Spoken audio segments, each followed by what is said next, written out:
DS Lisa Swain is quizzed by junior colleague Kit Green next week, but it's not long before Dee-Dee Bailey shocks her dad Ed with a confession. Meanwhile, Billy Mayhew spirals further without his late husband Paul Foreman, but can he be saved in time?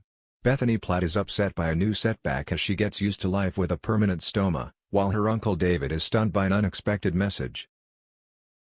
Daisy Midgley is helping Kit pack when she notices an empty whiskey bottle. Then Ryan Connor tells her that Kit pumped him for information about her likes and dislikes, proving he's not to be trusted. Daisy confronts Kit, who lies that after Paul's funeral, he got drunk.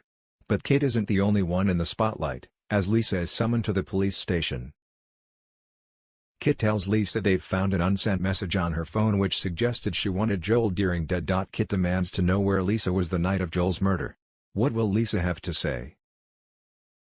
Lauren Bolton thanks Roy Cropper for offering to buy her a pram for baby Frankie, but when she asks Dee-Dee to help her choose, Dee-Dee gives her short shrift. As the week continues, Dee-Dee breaks down and confesses to Ed that she killed Joel after finding out he was about to do a runner. When Dee-Dee declares that she's going to hand herself into the police, Ed is horrified, and tries to talk his daughter out of it. Will Dee-Dee come clean, and is she really the true culprit? We highly doubt that Coronation Street would reveal the truth among official spoilers, instead of as a surprise episode twist.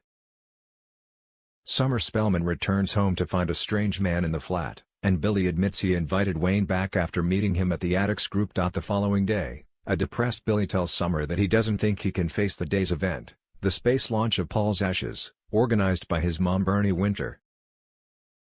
Billy knocks back a whiskey before heading to the Rovers, but as everyone watches Paul's ashes being released, the screen suddenly goes blank, with Billy having pulled the lead from the laptop. A drunk and emotional Billy brands the whole thing a farce and confesses he made a pass at Todd Grimshaw after Paul's funeral.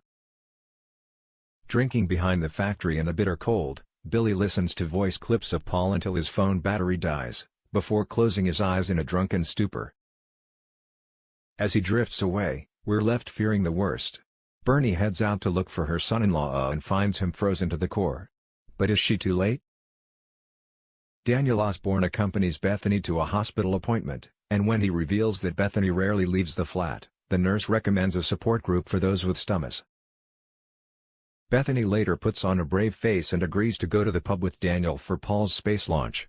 But Bethany is mortified to discover that her stoma bag is leaking, and hurries out. In the aftermath, Bethany and Daniel kiss and make up, but she admits she's not ready for anything more as she's mortified that he saw her stoma bag. David offers Lauren and Frankie a place to live when they are finished in foster care, but it's not long before David is distracted by a shocking email from Weatherfield Prison Services. He reaches for a letter in his back pocket but covers when his wife Shona Platt walks in. David moans about Mum Gail Rodwell's plan to sell the house to Carla Connor, but in secret, we see him open Shona's laptop while she's in bed, and delete all the emails from Weatherfield Prison. Will Shona find out?